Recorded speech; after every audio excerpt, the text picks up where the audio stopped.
নির্বাচন কমিশনের পক্ষ থেকে আমরা শুধু এটাকে নেহায়েত একটা নির্বাচন অনুষ্ঠানের দায়িত্ব হিসেবে নেই নাই, এটা আমাদের একটা পবিত্র আমানত হিসেবে আমরা গ্রহণ করেছিলাম। আল্লাহর হাজার শুকর, তিনি নেহায়েত রহমত করেছেন বিধায় আমরা সুষ্ঠুভাবে এই মহাযজ্ঞ সম্পাদন করতে পেরেছি।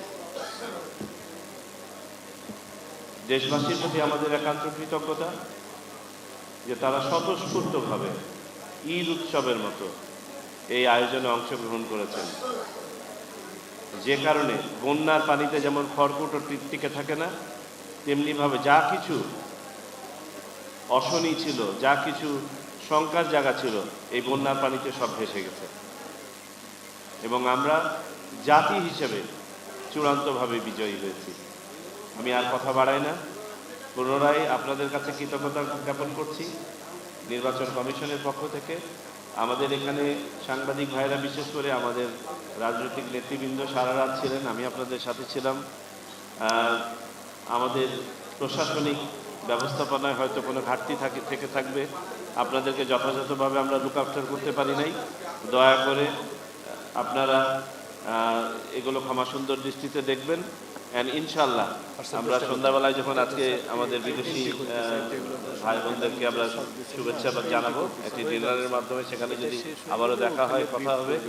আর আমাদের যা কিছু অতর্কি ছিল গত 2 দিন, ইনশাল্লাহ ভবিষ্যতে কোনো এক সময় পুষিয়ে দেব। সবাই ভালো থাকবেন। বাংলাদেশ চিরজীবী হোক।